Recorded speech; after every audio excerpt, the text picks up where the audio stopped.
امریکی ریاست مشیگن میں تقریباً 23,000 کی آبادی پر مشتمل شہر ہیمٹرامک ایک تاریخی نوعیت کا شہر ہے، جہاں آج سے تقریباً 30 سال پہلے 90% آبادی پولینڈ سے تعلق رکھنے والے سفید فام کیتھولک افراد کی تھی، لیکن آج یہاں تقریباً 40% سے زائد آبادی بنگلہ دیش اور دوسرے ملکوں سے آئے ہوئے مسلمانوں کی ہے۔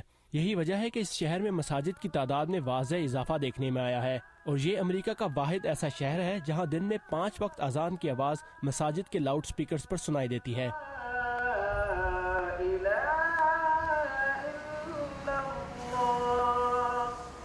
ولیم کوپر اس شہر کے سٹی مینیجر ہیں، جو شہر کے میئر اور سٹی کونسل کے ممبران کے ساتھ کام کرتے ہیں۔ ان کا کہنا ہے کہ مساجد کو اذان لاؤڈ سپیکر پر نشر کرنے کی اجازت بڑھتی ہوئی مسلمان آبادی کو دیکھتے ہوئے دی گئی تھی، لیکن اس سے ان کے لیے کچھ مسائل بھی پیدا ہوئے۔ I think some of the old time people here get a little upset with the call to prayer. اس شہر کے کچھ پرانے رہائشیوں نے اس حوالے سے شکایات بھی کی۔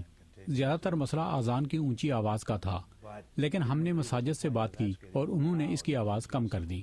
We talk to the mosque and say it's starting to get a little loud and they tone it back down again. اس کے علاوہ کچھ دوسرے عقائد سے تعلق رکھنے والے لوگوں نے اسے ان پر اسلام مسلط کرنے جیسا بھی قرار دیا، اور ایک وقت پر یہ مسئلہ کال ٹو پریئر کنٹروورسی کے نام سے میڈیا میں بحث کا موضوع بھی بن گیا۔ لیکن اس تمام مخالفت کے باوجود لاؤڈ سپیکرز پر اذان دینے کا یہ قانون ہیمٹرامک سٹی کونسل نے سال 2004 میں بغیر کسی مخالفت کے منظور کر لیا۔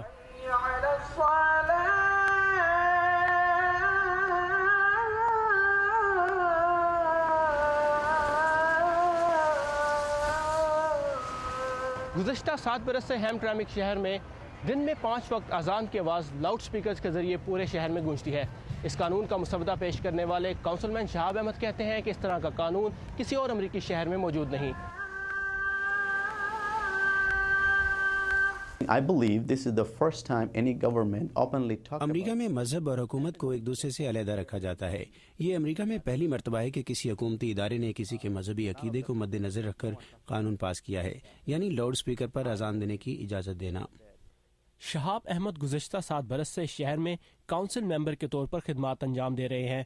انہوں نے کونسل ممبر بننے کے بعد یہ پہلا قانون سٹی کونسل میں پیش کیا تھا۔ If the church ring the bell, اگر چرچ میں ہر روز صبح شام گھنٹیاں بج سکتی ہیں تو اذان کی آواز کیوں نہیں گونج سکتی؟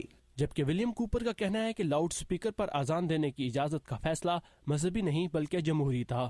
I think for the most part here ہم یہاں مل جل کر چلنے کی کوشش کر رہے ہیں۔ لوگوں کے عقائد اگر مختلف ہوں تو پھر آپ کو ایک دوسرے سے سیکھنا پڑتا ہے۔ and it is religion. شہاب احمد کا کہنا ہے کہ ریاست مشیگن کا یہ چھوٹا سا شہر جہاں چرچ کی گھنٹیاں اور اذان کی آواز ایک ساتھ گونجتی ہے، اس بات کی مثال ہے کہ امریکہ بہرحال ہر مذہب کے ماننے والوں کو خوش آمدید کہتا ہے اور انہیں اپنے مذہبی عقائد کے مطابق زندگی گزارنے کی مکمل آزادی دیتا ہے۔